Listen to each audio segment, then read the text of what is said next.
Amén. Tomen asiento, hermanos.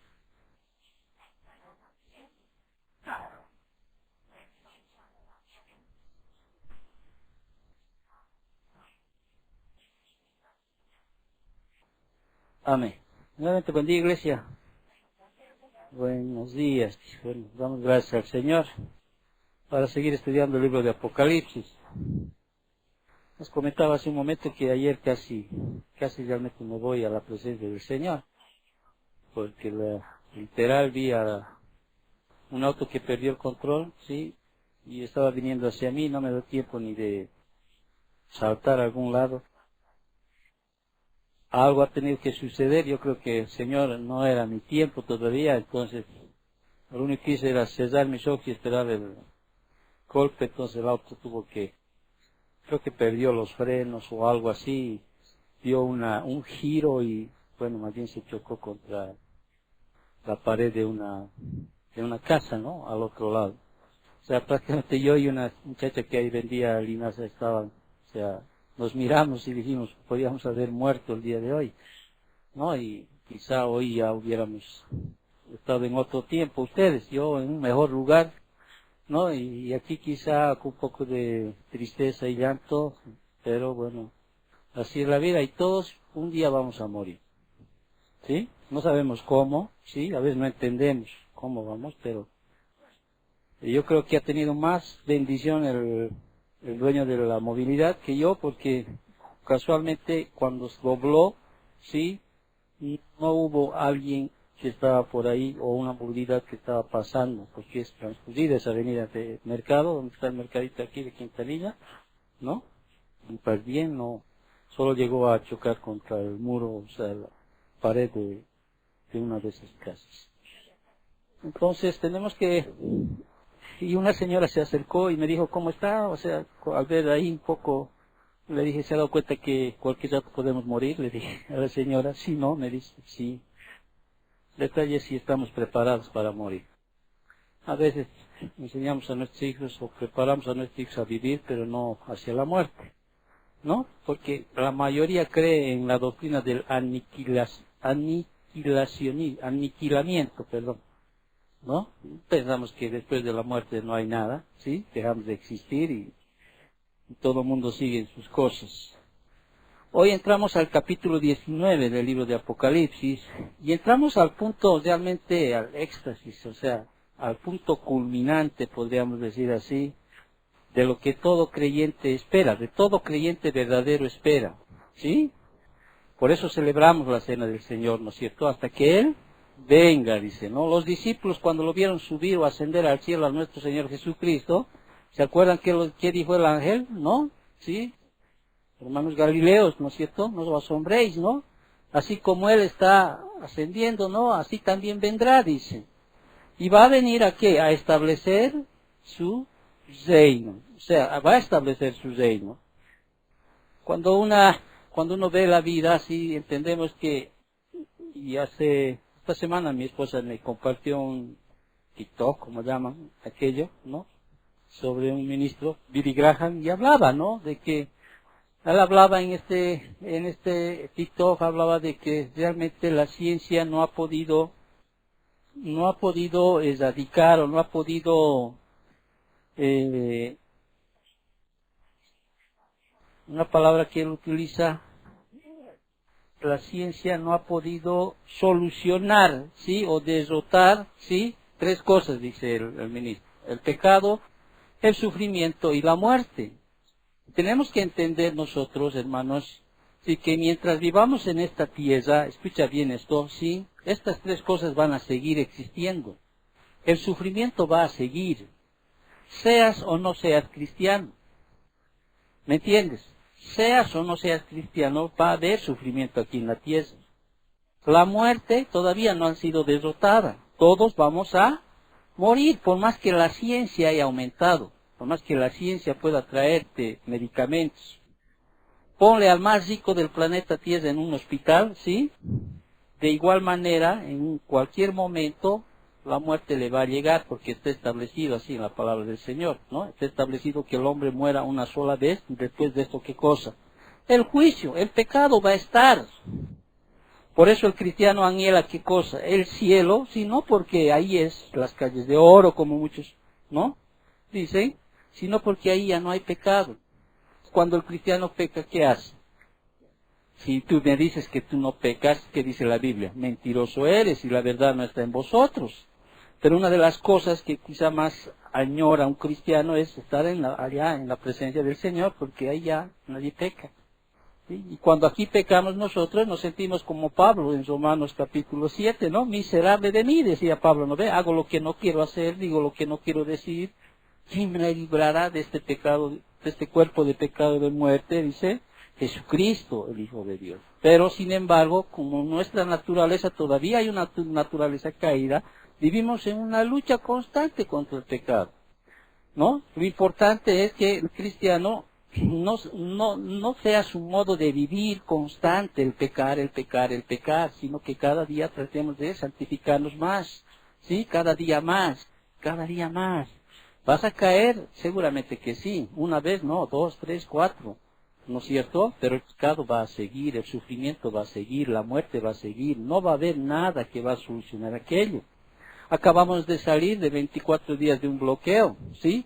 Para algunos ha sido beneficioso porque de alguna manera les ha permitido quizá generar por el sufrimiento de otras personas más ingresos económicos, porque también existe ese lado, pero sin embargo para muchos, especialmente para aquellos que no somos asalariados, por ejemplo, ¿no es cierto? Las personas que trabajan del día a día, no, ha sido fuerte esta situación, quizá tú no lo has vivido, porque quizá en casa siempre ha habido una comida, siempre ha habido fruta, pero para la señora que vende papaya en carretilla, para la señora que vende plátano en carretilla, usted sabe que no llegaba del trópico, ni papaya, ni plátano. De hecho, quise comprar una papaya para mi esposo y me pidieron 18 bolivianos, una papayita chiquitita, ¿no? Y no había.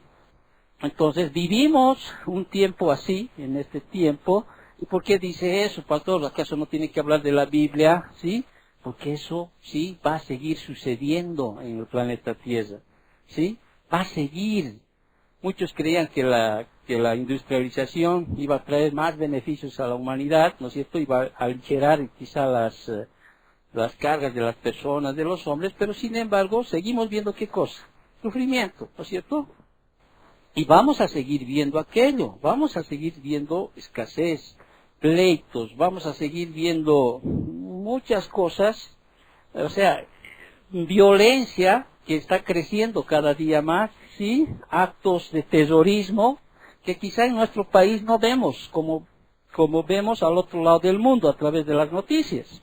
Guerras ahorita hay en el planeta Tierra, sí, ¿no es cierto? Hay guerras que duran varios años. Ahora, si tú te pones en la posición de esas personas, sería otro tu pensar.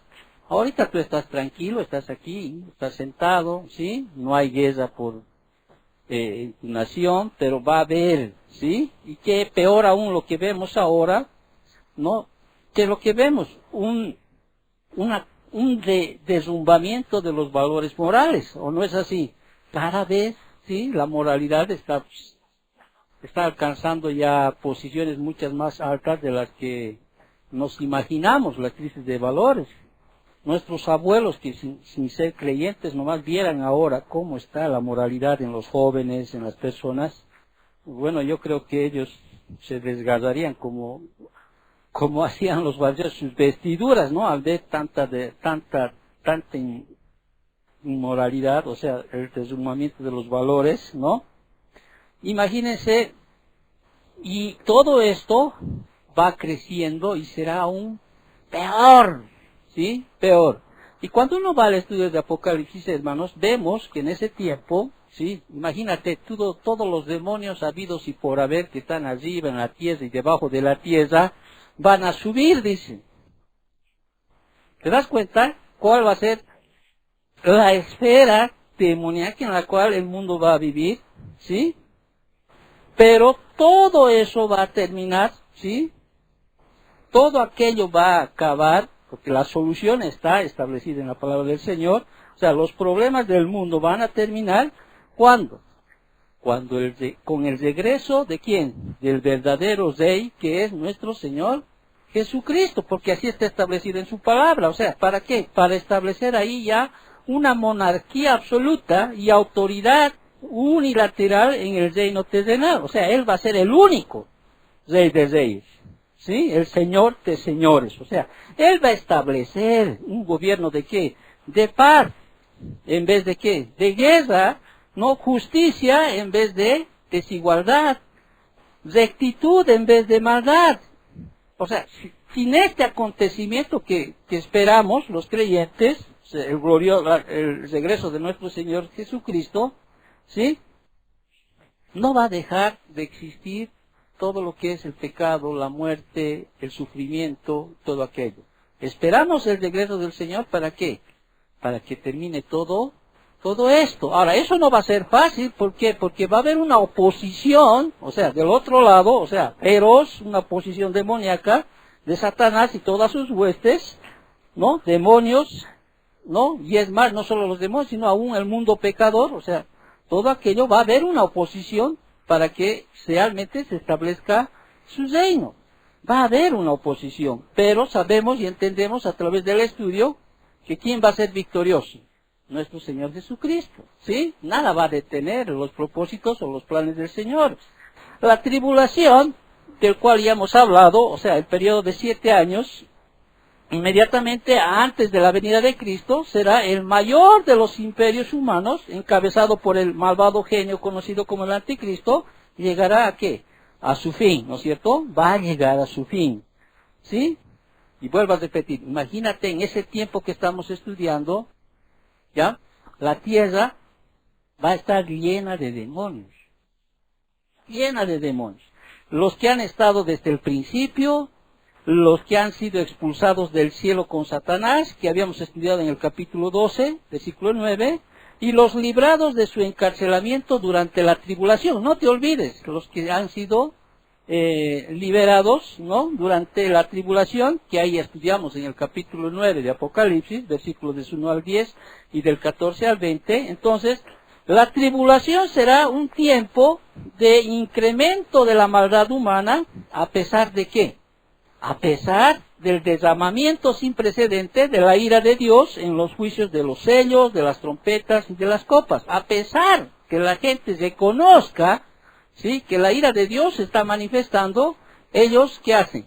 No se arrepienten, ¿sí?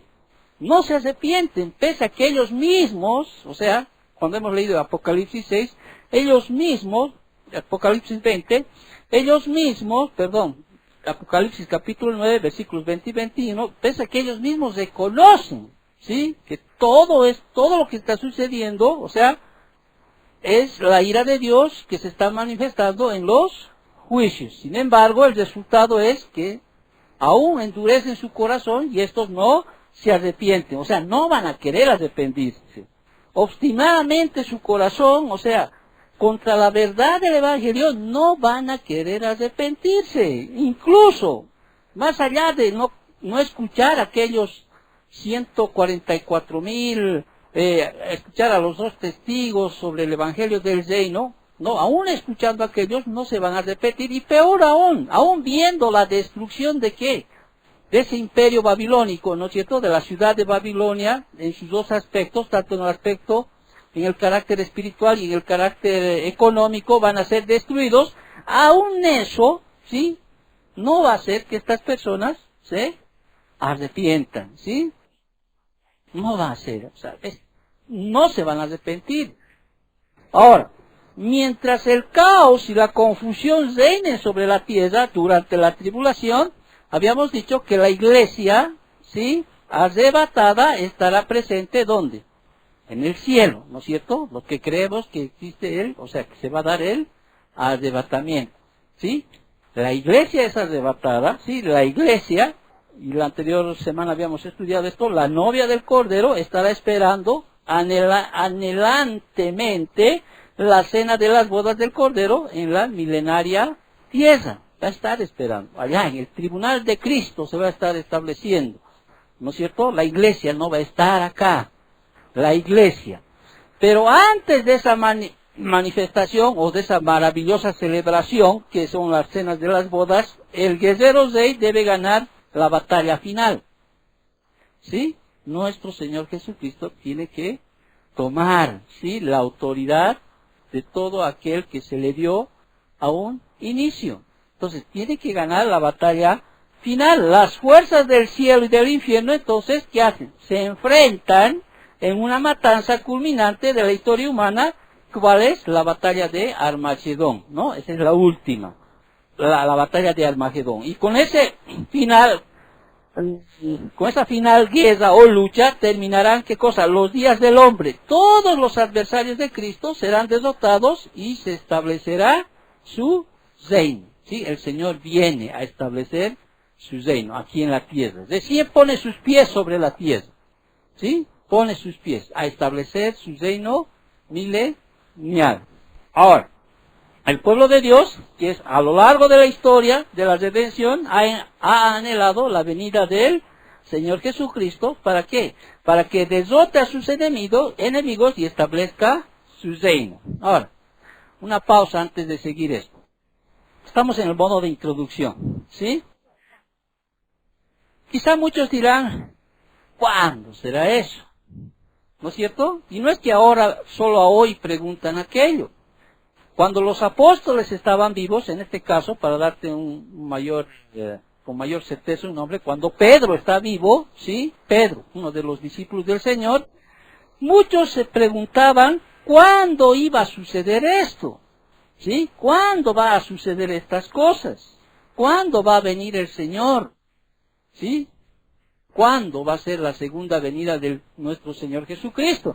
Y en ese tiempo, bueno, había falsos maestros que estaban señalando que no va a venir, ¿sí? Claro, obviamente estos estaban justificando, según el contexto de la carta de segunda de Pedro, estaban justificando, ¿qué cosa? Su avaricia y su fornicación. Entonces ellos estaban enseñando a los creyentes y estaban diciendo, pues no va a venir, ¿sí? Pero sin embargo, Pedro explica, ¿sí?, por qué el de la tardanza. ¿Por qué el de la tardanza? Y en el versículo 8 del capítulo 2 de segunda de Pedro, no vaya a estudiar aquello, simplemente te lo estoy mencionando, porque quizás debe haber algunas preguntas que también tú te haces o otros se hacen. ¿Cuándo será aquel día? Las cosas siguen como están, las cosas siguen igual, ¿no es cierto? Pero Pedro les explica en el versículo 8, por ejemplo, ahí un poquito iremos, porque quizá hay esta pregunta en ti, ¿no? Y en la segunda carta de Pedro, vámonos a la segunda carta de Pedro, un poquito para entrar en contexto del tema que estamos hablando. En el capítulo 3 de la segunda carta de Pedro, ¿sí? Si tú ves ahí en tu Biblia, dice, el día del Señor vendrá, ¿no es cierto? El día del Señor vendrá. Y dice, amados, esta es la segunda carta que os escribo, y en ambas despierto con exhortación vuestro limpio entendimiento, para que tengáis memoria de las palabras que antes han dicho por los santos profetas, y el mandamiento del Señor y Salvador dado a vuestros apóstoles, sabiendo primero esto, que en los postreros días vendrán burladores, andando según sus propias concupiscencias, y diciendo, ¿dónde está la promesa de su advenimiento?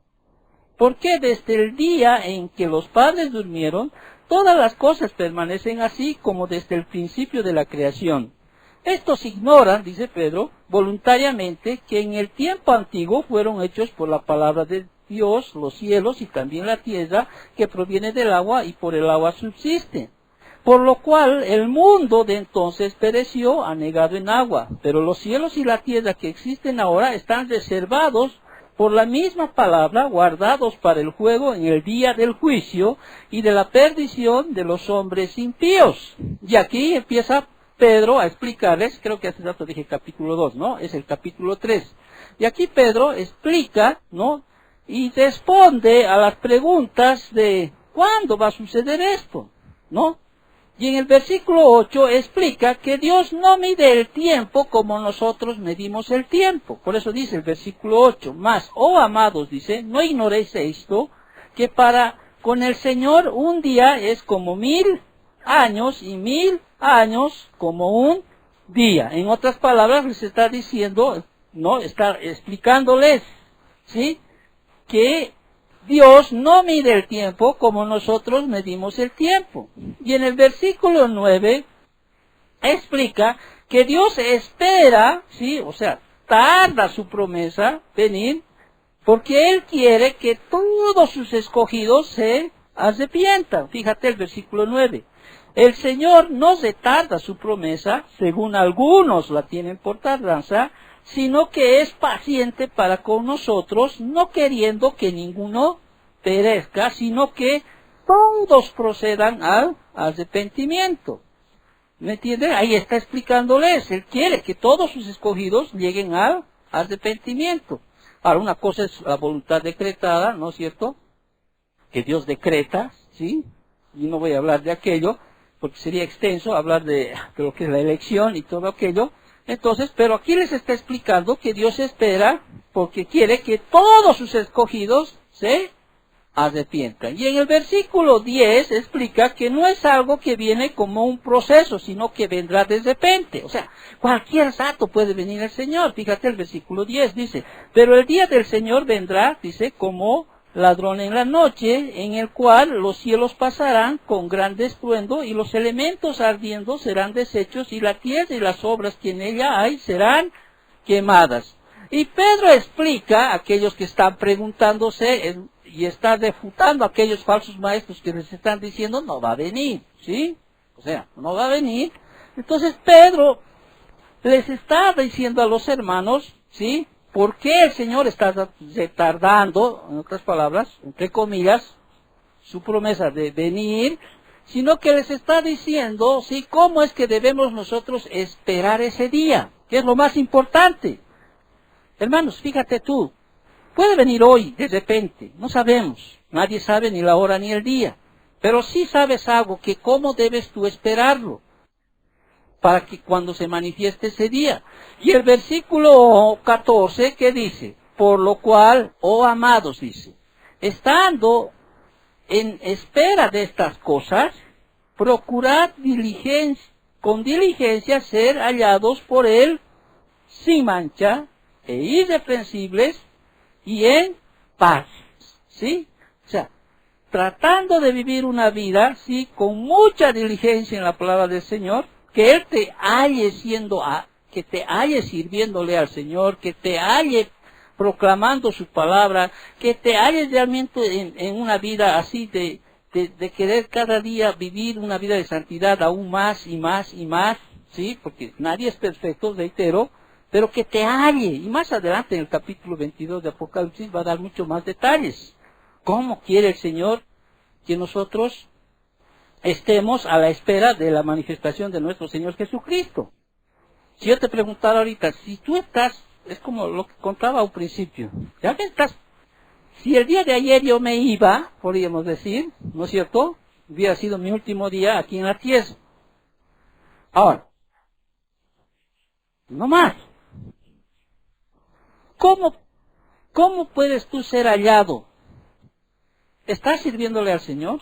Pese a las circunstancias, te he dicho, el sufrimiento va a estar, ¿sí?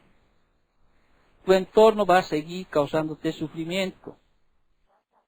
Ya sea tu esposo, tu esposa, tu hijo, tu tía, tus vecinos, o sea, siempre va a haber en tu trabajo, o sea, va a haber. Trata de no buscar una excusa de que no hay, va a haber siempre sufrimiento en la vida del hombre. Ahora, pedirle al Señor en su gracia, realmente, ¿no?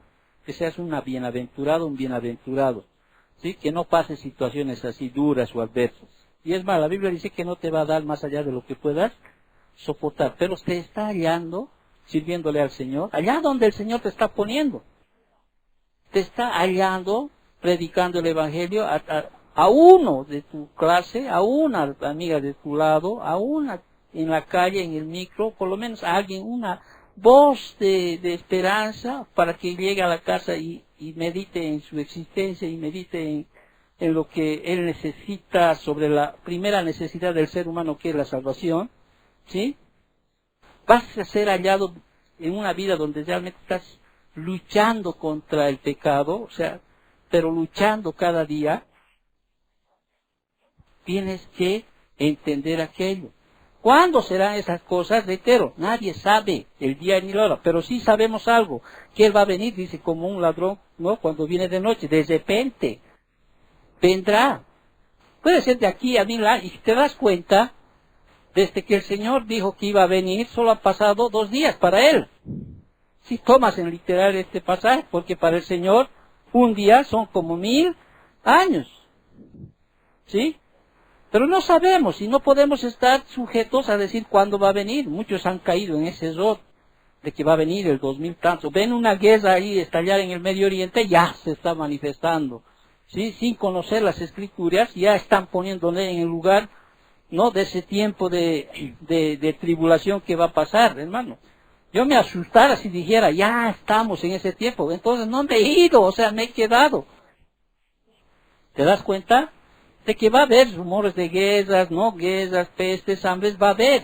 O sea, pero eso va a crecer y eso va a seguir hasta cuándo, reitero, para cesar la idea, hasta que el Señor venga a establecer su reino.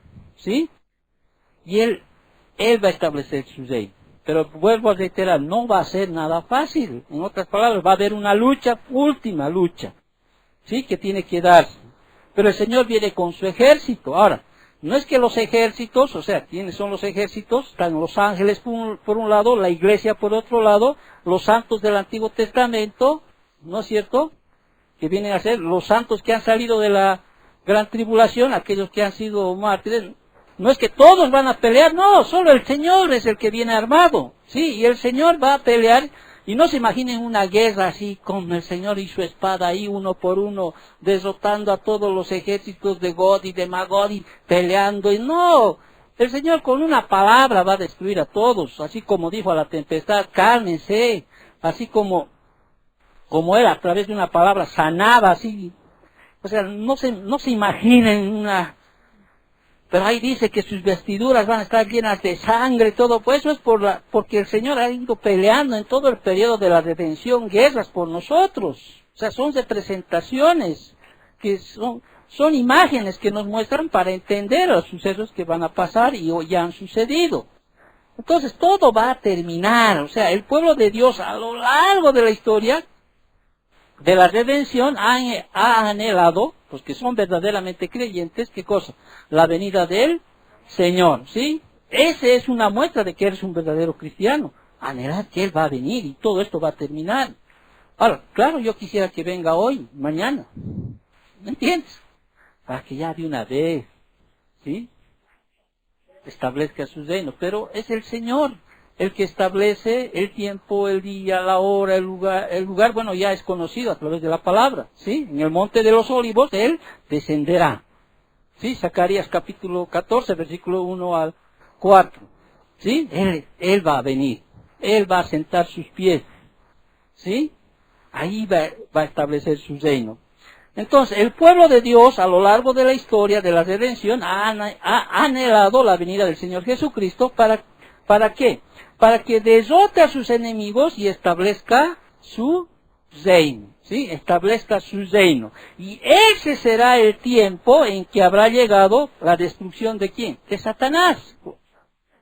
¿Te acuerdan? Génesis capítulo 3, versículo 15, la primera promesa del Redentor, ¿sí?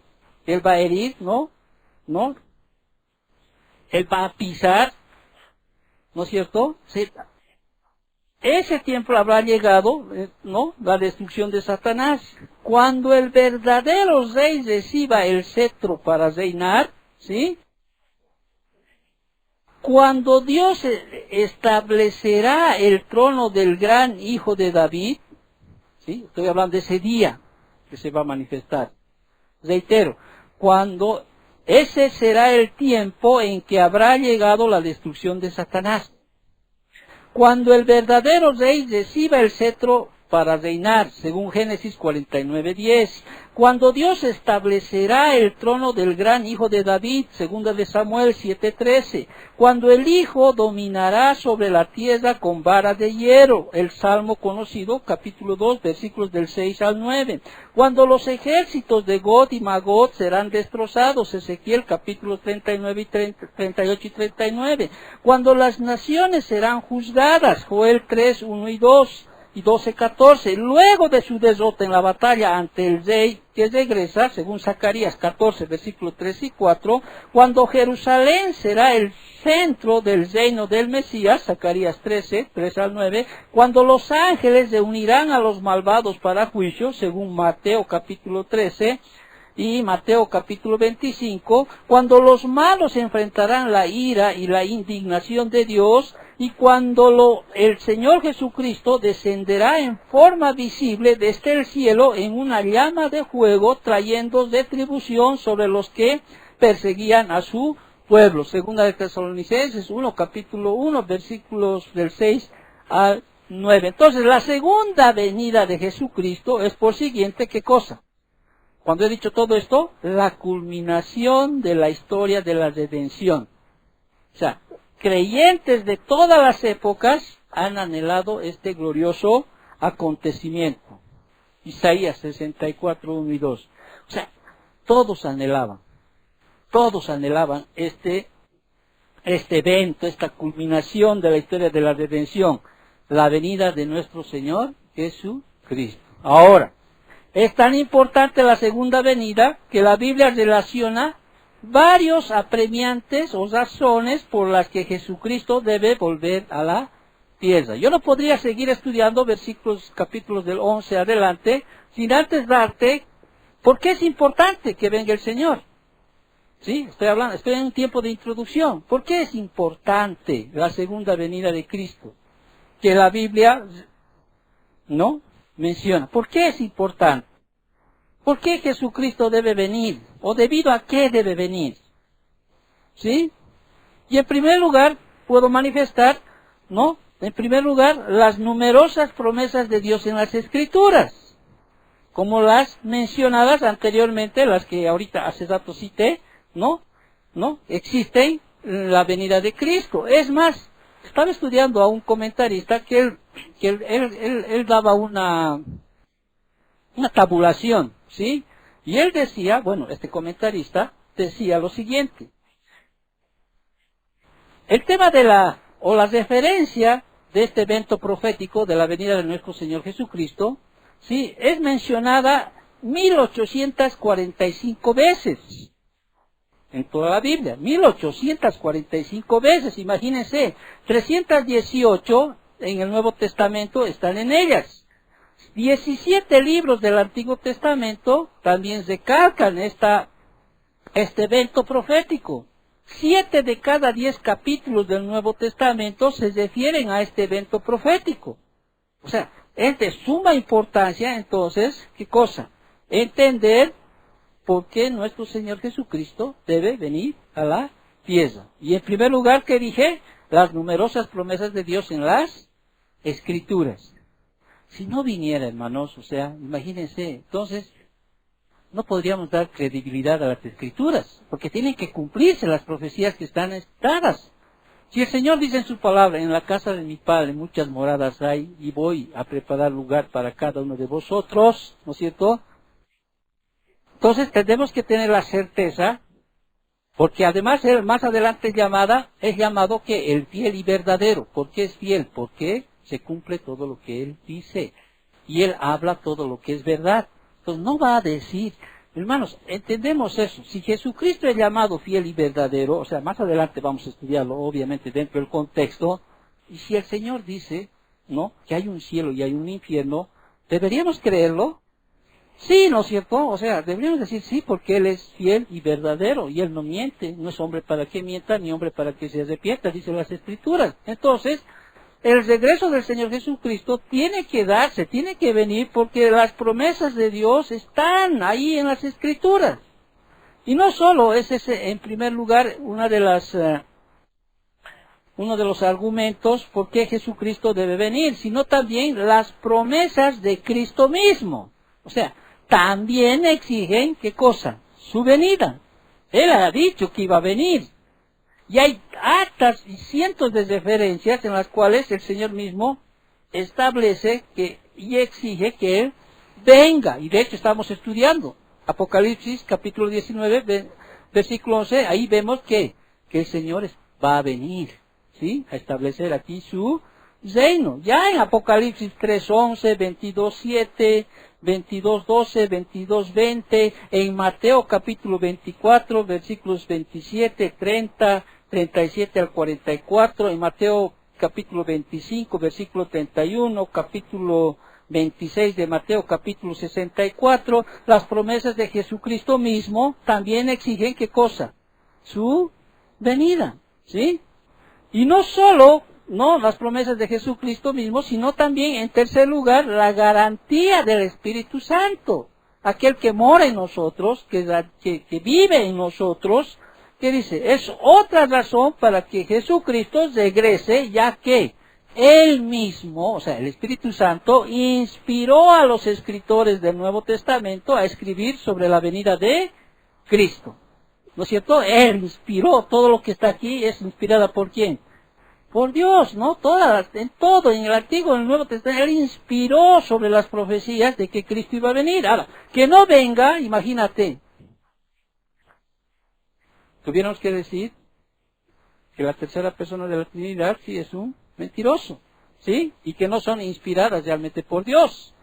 Entonces la misma Biblia, o sea, la garantía del Espíritu Santo es otra razón para que Jesucristo regrese, ya que Él inspiró a los escritores del Nuevo Testamento a escribir sobre la venida de Cristo. Primera de Corintios 1:7, Filipenses 3:20, Colosenses 3:4, Primera de Tesalonicenses 4:16 al 17, Hebreos 9:28, Santiago capítulo 5, versículos 7 y 8, Primera de Pedro 1:13, Primera de Pedro 5:4, Primera de Juan capítulo 3, versículo 2, entre otras. ¿Sí? Ahora, si Cristo no regresa, hasta ahí, el Padre, el Hijo y el Espíritu Santo serían culpables de ¿qué? De hacer falsas promesas. Y la cual, por supuesto, es imposible, ya que Dios es incapaz de ¿qué? De mentir. Que en Números 23:19, Tito 1:2 y Hebreos 6:18 nos dice aquello. ¿Sí? Dios no es hombre para que mienta, ni hombre para que se arrepienta. Y en cuarto lugar, ¿por qué Jesucristo debe venir? Porque es el plan de Dios para la iglesia. ¿Sí? También necesita, ¿no? El plan de Dios para la iglesia también necesita de la venida de Cristo. Él debe llevarla al cielo para presentarla en preparación para la cena de las bodas del Cordero, lo que hemos estudiado la anterior clase, capítulo 19, versículos del 7 al 10. Jesucristo también debe venir debido a ¿qué? Al plan de Dios para las naciones, ¿no? Su juicio. Israel, la salvación del remanente de los judíos creyentes. Romanos capítulo 11, versículo 25 al 27. Él ha prometido, ¿sí? Restaurar a la infiel Israel. A la remanente, Él ha prometido que Él iba a establecer. Él escogió esa nación y Él va a cumplir las promesas que tiene con el pueblo de Israel, ¿sí? Va a cumplirlas. Ahorita Israel es una pequeña nación, todavía no se le ha dado la extensión plena del territorio que Dios le prometió. Está ocupando una extensión, sí, limitada en este momento, en el 2024, ¿no? Pero el Señor prometió, ¿sí? Los pactos que hizo con sus antepasados, pactos de Abraham, de Isaac, de Jacob, se van a cumplir, eso es una promesa. Entonces la venida del Señor, o sea, de Jesucristo, también es debido al plan de Dios para las naciones, particularmente, ¿para quién? Para el pueblo de Israel, ¿sí? Pero también tiene que venir el Señor, ¿para qué? Para mostrar su gloria. Atiendan bien, la humillación de Cristo en su primera venida, ¿sí? Cuando lo despreciaron, aborrecieron y desdeñaron, exige su venida para mostrar ¿qué cosa? Su gloria. Mateo 25:31, Él tiene.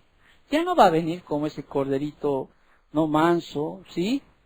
¿No? Humilde, ¿no? Él va a venir, dice, al regir con vara de hierro, dice, ¿no?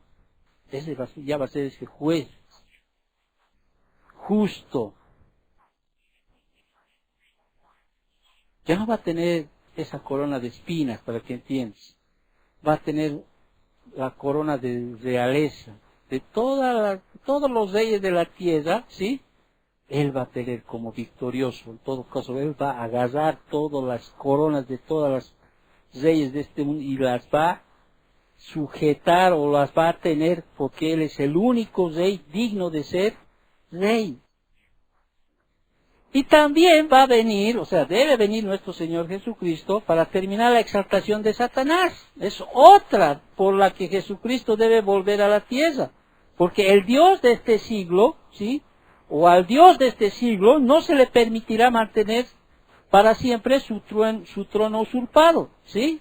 Ahorita él es, podríamos decir así, el Dios de este siglo, ¿no es cierto? Lo dice en la carta a los Corintios, en Lucas capítulo 4, versículos 5 y 6. El legítimo heredero del trono de la tierra debe, ¿qué? Volver, derrotar al usurpador y tomar lo que legítimamente le pertenece. Y eso lo vamos a estudiar en Apocalipsis capítulo 20, versículos del 1 al 3 y versículo 10. Y por último, ¿sí? Antes de entrar al estudio del versículo 11 hacia adelante, ¿no? Jesucristo debe venir debido a ¿qué? A la esperanza y la expectativa del pueblo de Dios exigen que Cristo regrese. La esperanza y la expectativa del pueblo de Dios exigen que Cristo regrese. ¿O no? Dicen, ¿no es cierto? ¿Te acuerdas en primera de Juan 3, 2 y 3? ¿No? ¿Se acuerdan? Voy a leerlo esto para hacerme una pausa y un poquito refrescar mi... Primera de Juan, capítulo 3, versículos del 2 y 3. ¿Qué dice? Amados, ahora somos hijos de Dios y aún no se ha manifestado lo que hemos de ser, pero sabemos que cuando Él se manifieste, ¿tú tienes esta esperanza? Fíjate, seremos semejantes a Él porque le veremos tal como Él es.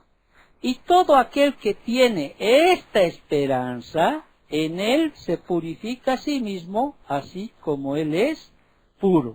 Tenemos esa esperanza, ¿no? ¿Sí? Entonces esperamos que el Cristo, Señor, regrese. Entonces la segunda venida debe distinguirse, hermanos, del arrebatamiento de la iglesia anterior a la tribulación de 7 años. Las diferentes descripciones bíblicas de los dos acontecimientos indican que son dos sucesos distintos. Me explico. En el arrebatamiento, Cristo viene por sus santos. ¿Han captado eso? En el arrebatamiento, Cristo viene por sus santos. Juan capítulo 14, versículo 3, primera de Tesalonicenses, capítulo 4, versículos 16 y 17. En la segunda venida, Él viene con ellos. ¿Con quiénes? Con sus santos, ¿sí? O sea, reitero, en el arrebatamiento, Cristo viene por sus santos, ¿no? Nosotros subimos. Y en la segunda venida, Él viene con sus santos. Y además, en el arrebatamiento, Cristo se encuentra con sus santos en el aire. Primera Tesalonicenses 4:17, para llevarlos, ¿dónde? Al cielo, exacto, en la casa de mi Padre. ¿Qué cosa hay? Muchas moradas hay. Y si no hubiera, les dijera, dice el Señor, pero voy a preparar lugar para cada uno de vosotros. Y en la segunda venida, ¿qué hace? Él desciende con ellos del cielo a la tierra. ¿Sí? ¿Por qué les digo esto? ¿Por qué hago esta diferencia? ¿O por qué pongo énfasis en esto? Porque hay algunos que tratan de armonizar estas dos diferencias, alegando que los creyentes se encuentran con Cristo en el aire y luego descienden a la tierra con Él, especialmente aquellos que creen que son post-tribulacionistas. Nosotros somos pretribulacionistas. Nosotros creemos que la iglesia no va a pasar la gran tribulación. La iglesia estoy hablando, aquella que empezó en Pentecostés y termina en el arrebatamiento. No estoy diciendo que no va a haber santos, ¿sí?, que van a escuchar el evangelio del reino en el tiempo de la tribulación. ¿Entienden, no es cierto, la diferencia? Bueno, amén. No voy a entrar más en detalles, sí, porque hay una serie de incongruencias si entramos a lo que es la doctrina o lo que piensan los post-tribulacionistas, ¿no? Son muchas incongruencias. Muy bien, entonces, ahora, ya yéndonos al estudio, el capítulo, esta es una introducción para que podamos entrar ya al estudio del capítulo 19, versículos del 11 al 21, ¿sí? Este monumental y culminante pasaje puede dividirse en 4 secciones para un estudio mejor. Puede dividirse en 4 secciones. El retorno del vencedor, o algunos también dicen la venida de Cristo, ¿sí? Versículos del 11 al 13.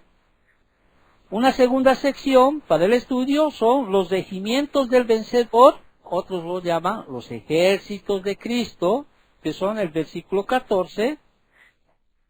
Una tercera sección para un estudio mucho más detallado es el dominio del vencedor, algunos lo llaman la autoridad de Cristo, versículos 15 y 16. Y por último, la última sección para el estudio es la victoria del vencedor, versículos 17 al 21.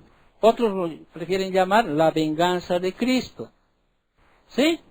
Entonces, vámonos a lo que el tiempo nos da, digo a lo que el tiempo nos da, porque Alvarito me avisa en qué tiempo estamos. Cuando pasemos ya 1 hora, me levanta la mano para que quizá podamos ahí dejarlo. Vuelvo a reiterar. Mi razón no es correr, sino ser un instrumento para que otros que tienen el interés de estudiar tengan mucho más información, mucho más datos. Porque podría hacerlo, ¿sí? Podría hacerlo ya un poco más panorámico, más seguido. No explicar por qué es llamado fiel y verdadero y simplemente decirle, el Señor vendrá y ahí dejarlo. Pero trato de hacer que los que escuchan tengan más información porque he visto que hay una necesidad de aquello. Obviamente tendrán sus incógnitas, sus preguntas, ¿sí? Que quizá no puedo resolverlos porque no están, ¿sí? Pero sin embargo pueden tener una otra referencia para que ellos puedan seguir estudiando como yo lo hago, ¿sí? De otros tengo que estudiar, o tengo que estudiar de otros hermanos, ¿no? Que son quizá mucho más preparados en esta área de la escatología, pero sin embargo trato de centrar, ¿no? Coherentemente, tratando de tomar siempre una doctrina sana a la cual estamos estudiando, con mucha humildad, ¿sí? Y con mucho temor, ¿sí? Santiago 3:1 así lo dice, ¿sí? Debemos tener temor de aquello lo que estamos enseñando. Muy bien, entonces, vámonos a la primera, ¿sí?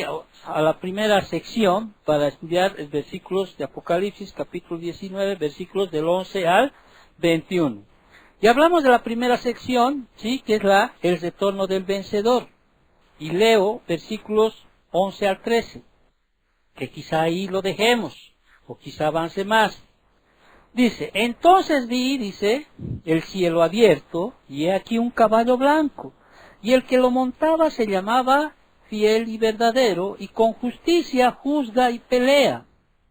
Sus ojos eran como llama de fuego, y había en su cabeza muchas diademas, y tenía un nombre escrito que ninguno conocía, sino él mismo. Estaba vestido de una ropa teñida en la sangre, y su nombre es el Verbo de Dios. Aquí vemos el retorno del vencedor, o sea, la venida de Cristo.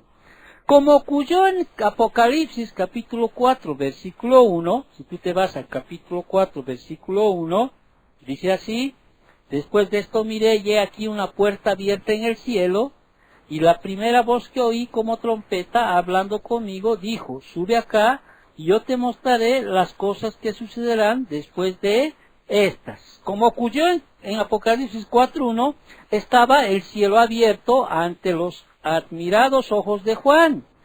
Pero, a diferencia del capítulo 4, versículo 1, esta vez el cielo se abre no para que Juan entre, sino para que Jesucristo salga. ¿Te has dado cuenta? El primero se abrió, ¿no? O sea, cielo fue abierto para que Juan vea, entre, ¿no es cierto? En este segundo caso, en Apocalipsis 19:11, el cielo se abre no para que Juan entre, sino para que Jesucristo salga. Se ha cumplido el tiempo, al fin, para la revelación plena y gloriosa del soberano Señor. Este es el momento al cual todo Apocalipsis, así como toda la historia de la redención, ha estado señalando el tiempo del cual Jesucristo mismo habló. ¿En dónde? En Mateo capítulo 24, vámonos a Mateo capítulo 24, versículos del 27 al 31. Fíjate, porque como el relámpago que sale del oriente y se muestra hasta el occidente, así será también la venida del Hijo del Hombre. Porque donde quiera que estuviere el cuerpo muerto, allí se juntarán las águilas. E inmediatamente después de la tribulación de aquellos días, el sol se oscurecerá y la luna no dará su resplandor y las estrellas caerán del cielo y las potencias de los cielos serán conmovidas. Entonces, ¿qué dice? Aparecerá la señal del Hijo del Hombre en el cielo y entonces lamentarán todas las tribus de la tierra y verán al Hijo del Hombre viniendo sobre las nubes del cielo con poder y gran gloria, y enviará sus ángeles con gran voz de trompeta y juntarán a quienes, a sus escogidos de los cuatro vientos desde un extremo del cielo hasta el otro. ¿Sí? El mismo Señor Jesucristo está hablando, ¿sí? En Mateo 24, del 27 al 31, sobre este momento. Amén.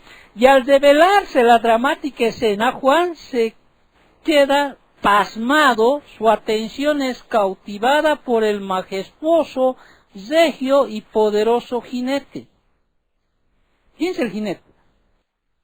El fiel y verdadero, ¿no? Cristo, o sea, Jesús, aquel que ascendió al cielo, en Hechos capítulo 1, versículos del 9 al 11, donde está sentado a la diestra del Padre, Hechos 5:31, está a punto de recibir el reino que el Padre le prometió. En una visión anterior, Juan vio a Jesús recibir, ¿se acuerdan?, el título de propiedad de la tierra, Apocalipsis 5, del 1 al 7. El cordero de aquella visión se ha convertido ahora en un victorioso rey. Entonces, ya nunca más se describirá a Jesús en su humillación, como dice las Escrituras, humilde y cabalgando sobre un asno, sobre un pollino hijo de asna, Zacarías 9:9. En vez de eso, dice, él monta el tradicional, ¿qué cosa? Caballo blanco. ¿Que montaban quiénes? Los victoriosos generales romanos en sus procesiones triunfales por las calles de Roma. Blanco, que también simboliza el absoluto carácter santo, inmaculado, sin tacha del jinete. Ahora, una pausa para que entiendan. O sea, tú estás imaginando a Jesús en un caballo ahí, volando, ¿no? Con sus alas, como ven, ¿no? Las figuras, ¿no? ¿No es cierto que se imagina usted? Hay de aquí, y hay un caballo con alas, ¿no? El caballo, como las diademas, que está en el versículo 12, la espada aguda, versículo 15, la vara de hierro, versículo 15, y el lagar, versículo 15, es simbólico. ¿Has entendido? Es simbólico. Ahora, lo que no es simbólico es la venida de Cristo, que es real. El lenguaje simbólico representa los diversos aspectos de esa realidad. ¿Cuál realidad? Que Cristo va a venir. ¿Sí? Va a venir con poder. O sea, la victoria de Cristo sobre sus enemigos, su gobierno soberano y su juicio de los pecadores. Eso implica que Él va a venir. Está reflejando aquello. ¿Has captado? Os reitero. Repito. El caballo, como las diademas, la espada aguda, la vara de hierro y el lagar, es simbólico. ¿Sí? El lenguaje simbólico representa los diversos aspectos de esa realidad. ¿Qué realidad? la victoria de Cristo sobre sus enemigos, su gobierno soberano y su juicio de los pecadores. Lo que es real es la venida de Cristo, es real. Juan observa que el que montaba el caballo blanco se llamaba ¿qué cosa? Fiel y verdadero, dice, ¿no es cierto?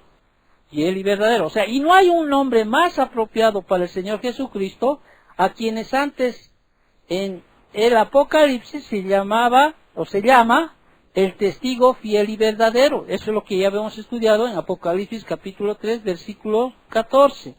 Él es fiel. ¿Por qué es fiel? ¿Por qué es llamado fiel? Porque es fiel a sus promesas. 2 Corintios 1:20. A lo que dice, y lo que dice es siempre verdad. Tu palabra es verdad. O sea, Juan 8, 45, 46, Tito 1:2. O sea, Él es fiel igualmente, ¿sí? No solo a sus promesas, no solo a lo que dice, que es verdad, sino que también es fiel, sino a sus promesas de ira y juicio, como lo es a sus promesas de gracia y salvación.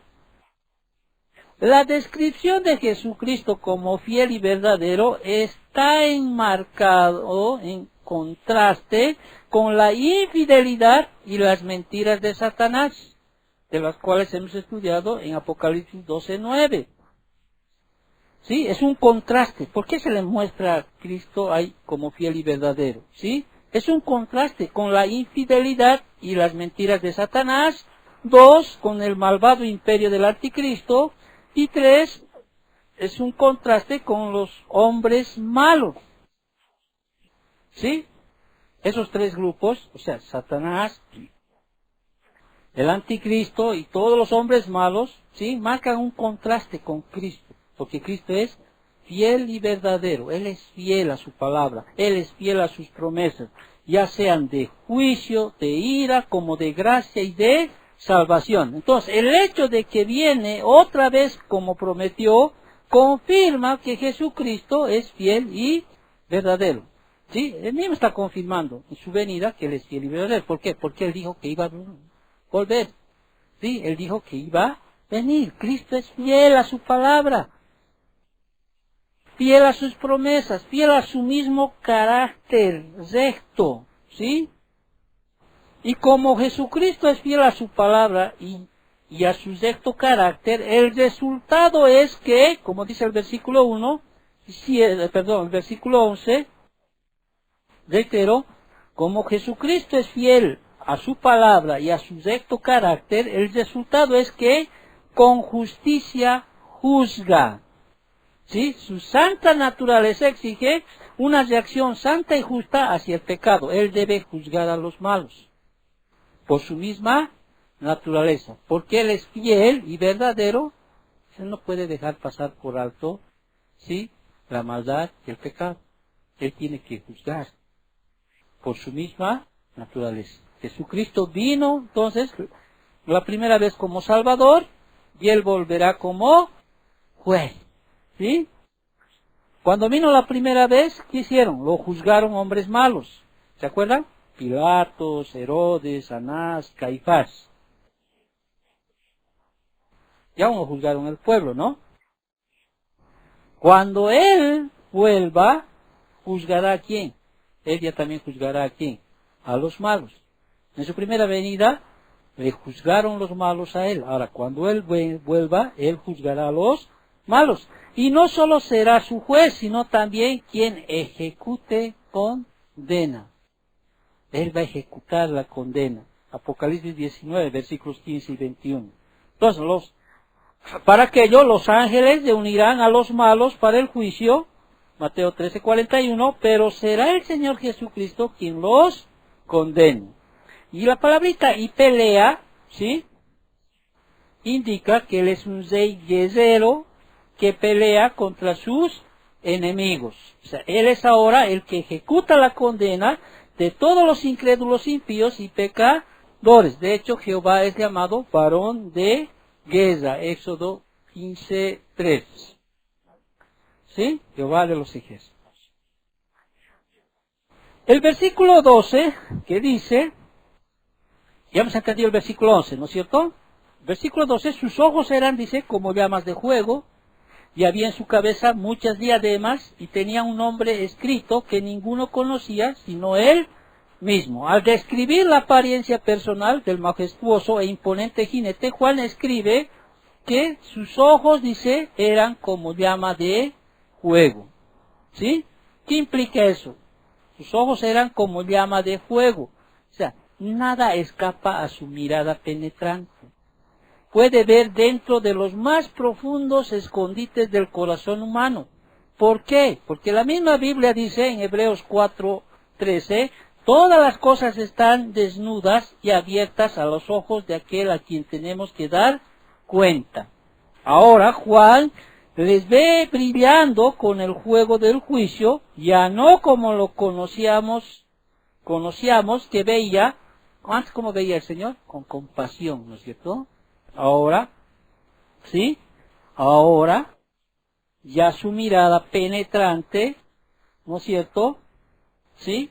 Sus ojos ya son con llama de fuego, ya son con una mirada que ya va a venir, ya no a mirarte con pena, ¿no? Sino para juzgar, ¿sí? Para juzgar.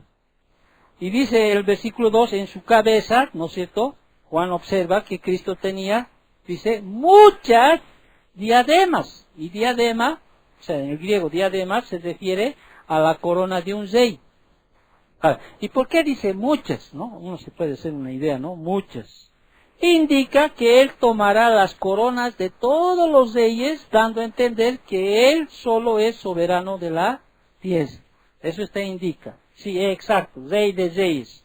Señor de señores. O sea, tomar las coronas de los reyes derrotados era una costumbre en el mundo antiguo. ¿Ya? Solo Cristo será soberano, ya que Él es Rey de reyes y Señor de señores. Como dice las Escrituras, los reinos del mundo han venido a ser de nuestro Señor y de su Cristo, y Él reinará por los siglos de los siglos. Apocalipsis 11:15. Entonces, muchas coronas que usará Cristo son el justo cambio por una corona de espinas. Filipenses 2:8-11. Además de eso, Juan observa que Jesucristo tenía, dice, un nombre escrito que ninguno conocía sino él mismo. ¿A qué podríamos decir de aquello?